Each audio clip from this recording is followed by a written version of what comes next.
In my latest video, this fool, Aloha from Florida, made this statement.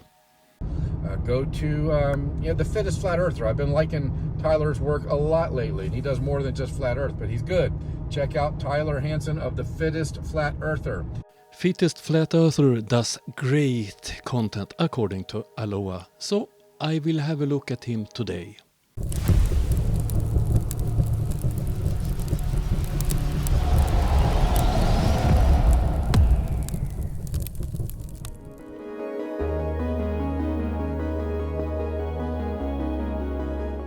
Do you want to know why when you flip a globe over, it says not for educational use, but decorative purposes only?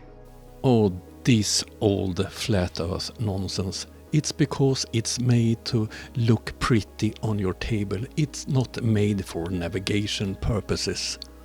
It's because not only would you never get to where you're going, but if you did, you would add miles upon miles upon miles on your trip. I want you to look at the CBS American School of Air map used in 1943 for flight school.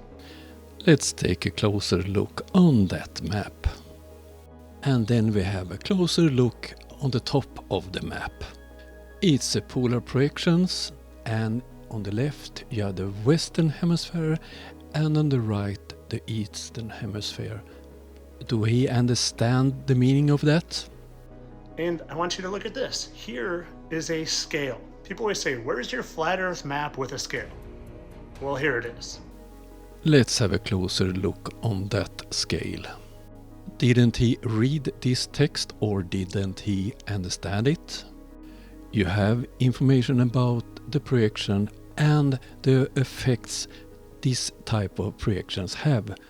It gets distorted on the southern parts of the Earth.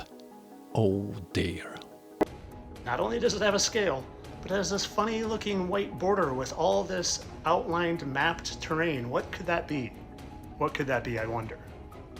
Not that continent at the bottom of the globe, something else that surrounds it. Now I want you to look at this map, and I want you to look at New York, and I want you to look at the path you would take from New York to Moscow. Okay, let's take a closer look. New York to Moscow. How's that going to look on this map? Let's draw a line right straight across, and notice how it's going to cut through Greenland. Now let's look at what the flight path they show us actually looks like.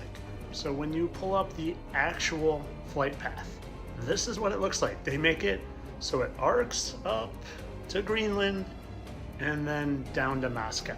And notice the distance is actually shorter on their curved line compared to this one. If you were to just go straight from New York to Moscow, why would that be longer?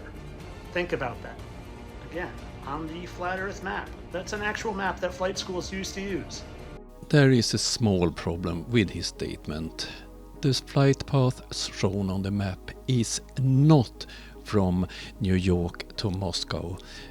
Haven't he read this part? STJ to L, 2,320 miles. It stands for St. John on Newfoundland to London, England. Let's look on that one on Google Earth. There we have it. Let's compare. And it's the same distance and the same path. What is his problem? Is he not able to understand a simple map, or is he trying to fool his audience? Right through Greenland, and I want to show you why their straight line is actually a longer distance. Because this is what their straight line actually is on a real map. The map pilots use, the flat earth map. It adds distance because you go curve away from it to come back versus going straight across.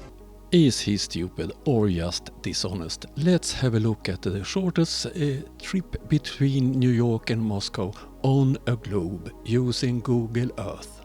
And here we have it, the same path. Let's compare with his. The same path and the same distance. I wonder how he did measure the distance. He couldn't have used this map that they are using.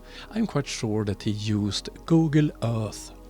Now I just want to give you another example of how their curved flight paths from LA to Japan, why would we do that?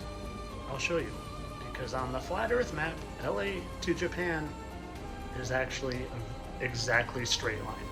And then he shows a line from Portland. Oh dear. And the line on the map is from Seattle to Dodge Harbor. In reality, this is the closest path between LA and Tokyo. And what is his problem? Perhaps he should read this part a bit closer. This map is from a CBS radio show called American School of Air, and it was broadcast between October 1943 to April 1944. So, why is this important? This is the DC-4, one of the most modern passenger airplanes at the time. And it was not capable of flying LA to Tokyo non-stop or New York, Moscow non-stop. You just fly across, and I want you to notice, where do they cut through? Alaska, and just on the edge of Russia here. Let's go back and look. Look again. LA, through Alaska, just to the tip, across Russia, and down to Japan.